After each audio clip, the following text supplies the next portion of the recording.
Hi, I'm Adam. Today we're going to put together one of the Space Buddies kits made by Cyberlane. So here's the kit, and it comes all packaged. Microcontroller, I believe some of them come without the microcontroller attached. So that's what we're going to start with today. But this is from my buddy Justin. He asked me to make this video. So let's get started. Alright, so here's a little overview of the kit, a little close-up, made by Cyberlane, and he's got it packaged here with the resistors and single capacitor and microcontroller. And then here's all the bigger hardware. We got the board, speaker, infrared receiver, 2 RGB LEDs, there's a little switch under there, some headers, a lanyard.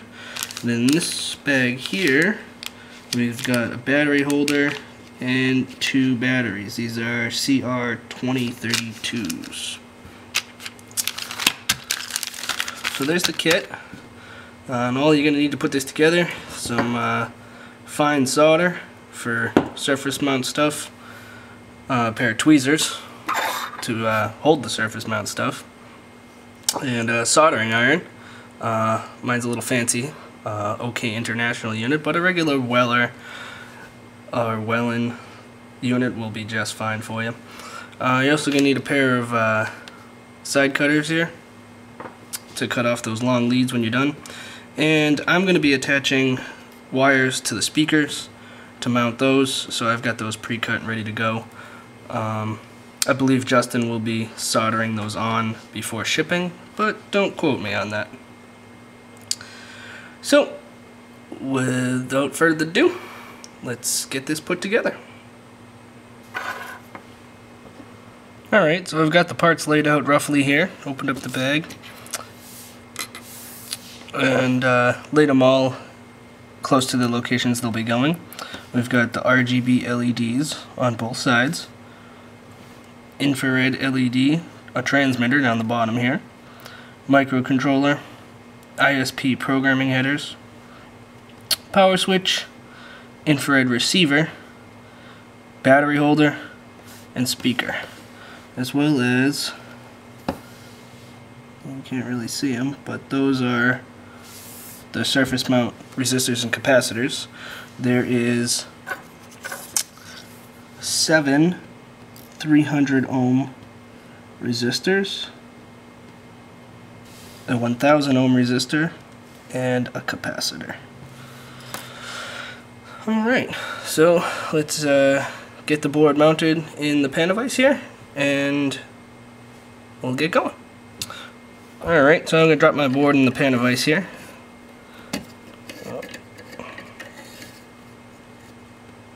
And get it lined up. Alright. So since my kit doesn't come with the microcontroller already soldered, I am going to solder that on first, as it is the most difficult component. So we will use the little registration mark right here, silk screen onto the board, indicating pin 1. And we're going to get our chip lined up on there, and we'll start soldering. So I'm going to put it next to it, so that way I can tack a little bit of solder onto one of the pads, and that'll make it easier so I can lock that chip to the board, and then I'll continue all the way around. So we'll do this one right in front here. There we go. It takes a little tiny amount, and you can see right here on the chip is that little registration dot, and that indicates pin 1 is right on this corner. As with the board, pin 1 is right there. So we'll get our chip in place, get it lined up nice, and solder it down.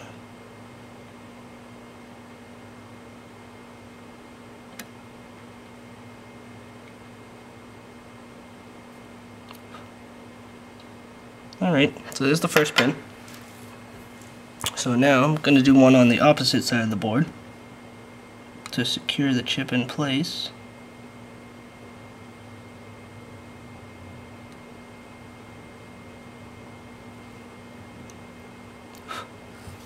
There we go.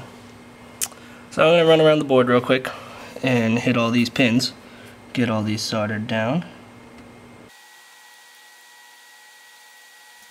You may have to go back later on and clean up a few of these bridges.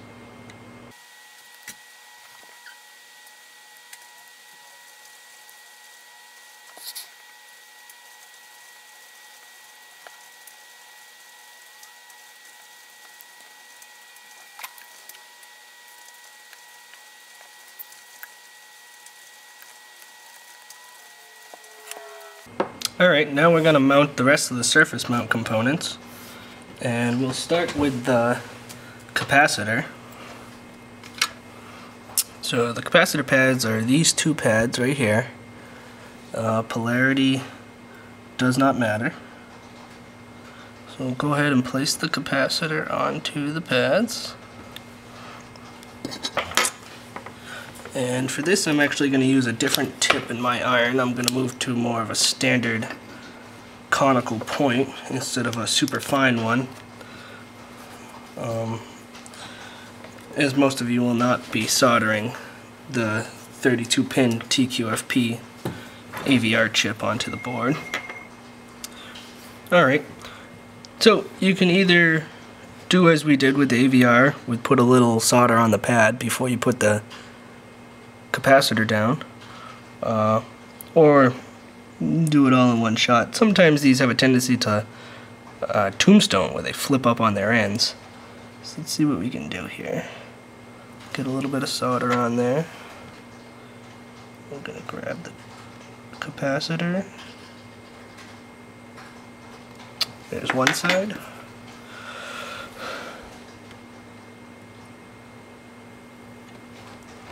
I'll go back and hit it with a little more. Capacitor's mounted. Alright, so the next part is the resistor, and we're going to do the 1000 ohm. As with the capacitor, orientation does not matter. And it's going to go right there, right next to the capacitor.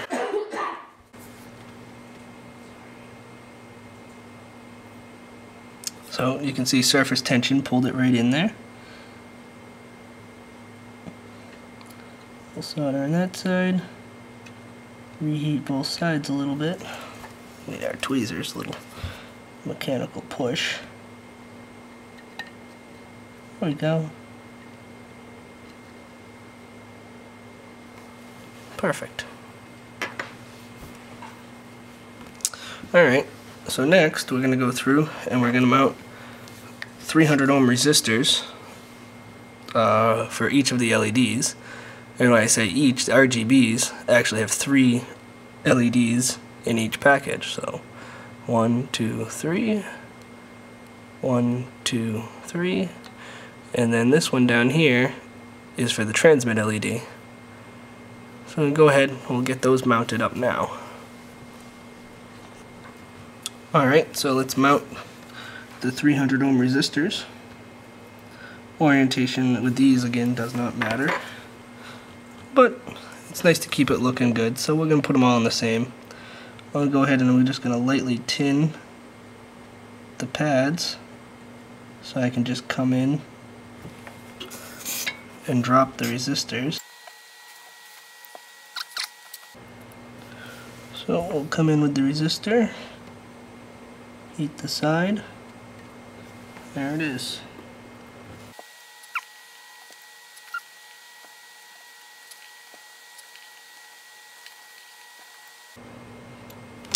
Alright, so those are held down on one side now, so I'm going to go back and hit the other side.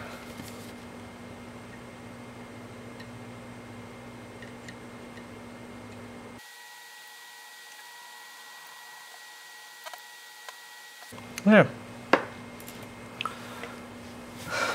So that's all the surface mount components now. So next, we're going to work on mounting the LEDs.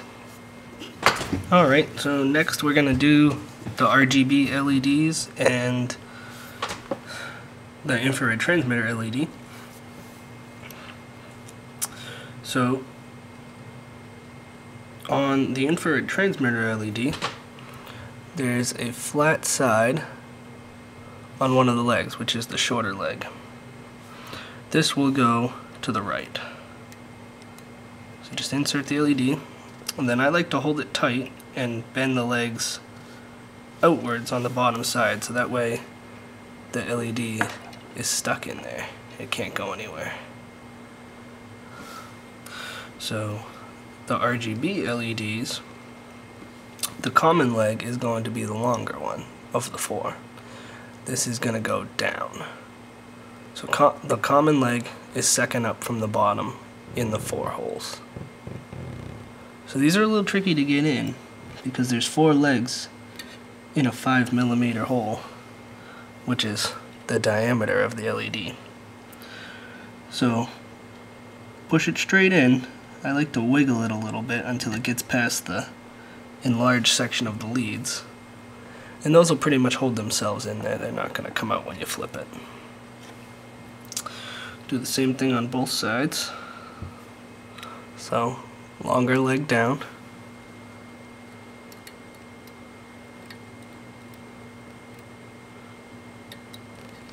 You don't want to force these in, because if you bend them by forcing them, you'll have a hard time realigning it.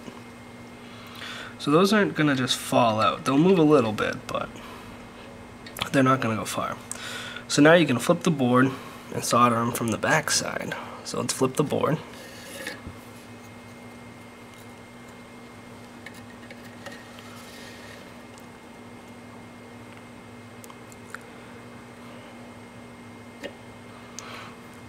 Alright.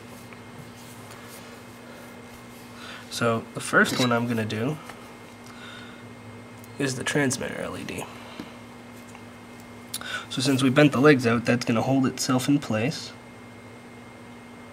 And we can just heat and solder those 2 legs in place. There. All set. That was easy. Alright, next we're going to do the RGB LEDs, which are a little more tricky, because you have to be careful not to create solder bridges across these very small gaps between the pads. So what I'm going to do, I'm going to tack one leg in place,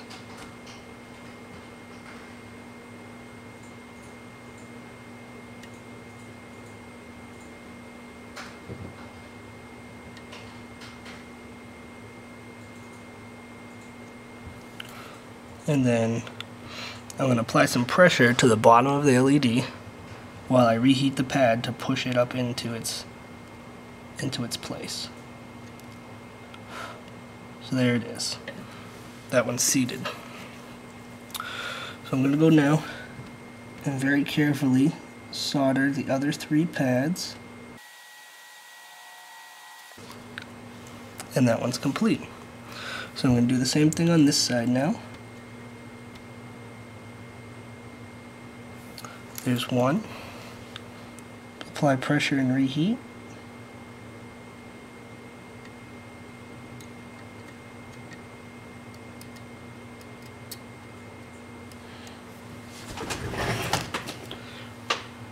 Alright, so that one's in place. And I'll solder the 3 other pads now. This one's a little trickier to get to since I'm right-handed. So let's do it, switch around. And there we go. The 3 different LEDs are now mounted. Alright, while we're on the back still, we need to jumper these pads for the common selection of these LEDs. The board's been designed to use common anode or common cathode LEDs. So, for this one, we're going to jumper these 2 pads here, and on this side, these 2 pads here. So the easiest way to do this is to just build up 2 blobs of solder, 1 on each pad, and then put the iron between them to join them together. Just like that. I'm now going to go ahead and trim the leads on these LEDs so that they're not in our way with my side cutters.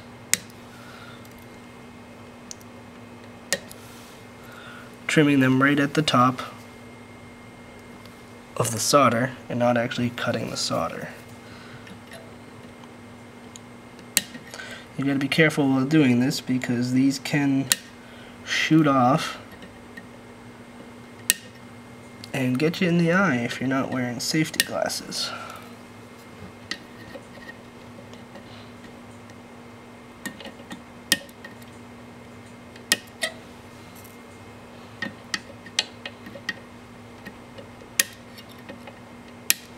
There we go. All set. Alright, next step is to install the power switch, ISP programming headers, and infrared receiver. So we're going to go ahead and flip the board back over.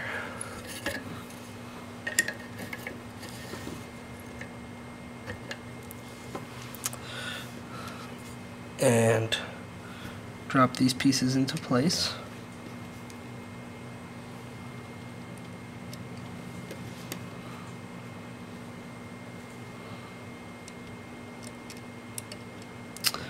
The orientation of the power switch does not matter, and nor does the programming pins.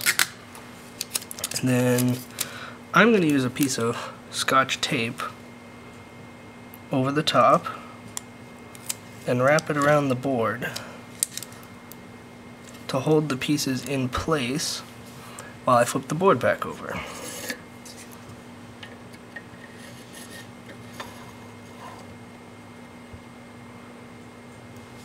So there we go. The pieces are held in place, and now I can tack a couple pins so that they don't move.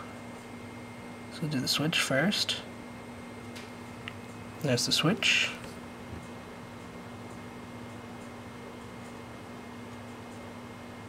There's a pin on one header. There's a pin on the other header. So now you can remove your tape.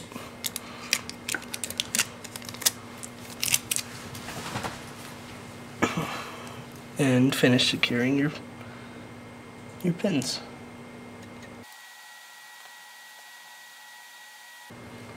There we go.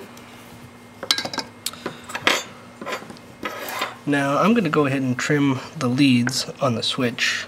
This is not necessary, but I like conformity, that they're all short. Next step is to install our infrared receiver. And this can be done either from the front or the back, as long as that small bulb points that way. So once this is installed, you will have to bend the leads so that the receiver ends up in about that position. So I've gone ahead and I've bent the leads of my receiver, and you can see the position where I bent them. It's about 1/8 of an inch down from where they expand. So I'm going to insert this from the back now.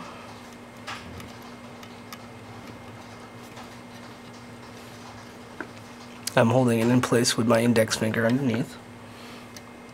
I'm going to bend one lead forward and the other two off to the side, just to hold it in place. And now I will start soldering them in. So there's the first one. I'm going to reheat and adjust its position. All set. And now I'll get the other two.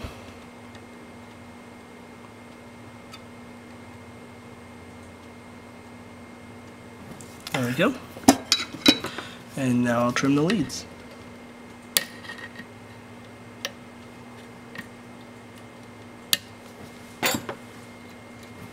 The last thing we got to do from the back is insert the battery holder. And you can see that the outline matches the shape of the holder. So we're going to drop that down in there. And I'm going to use another piece of Scotch tape again, just because it's an easy method.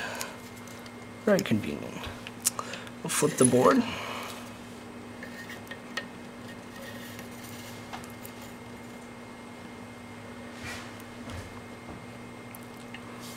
Alright. And solder in the battery holder.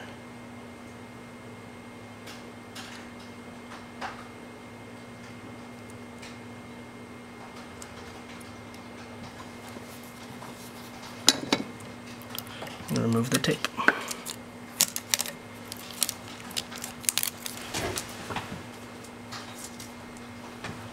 So I've gone ahead and added wires onto my speaker, as I believe this is how they will come. I've just attached 2 small wires, one to each terminal. You can see them here.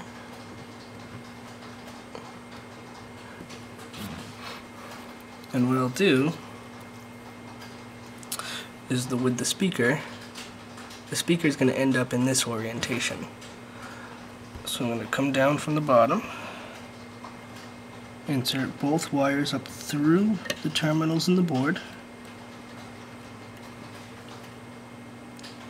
and give them a little bend so that they hold themselves there,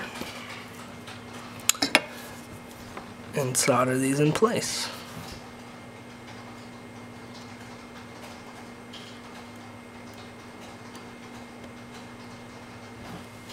Alright, I'll trim these down nice and short now, as short as I can get them. Take the speaker, bend it up, over, and around, and tuck it right down in place there. And there you have it, a completed Space Buddies board.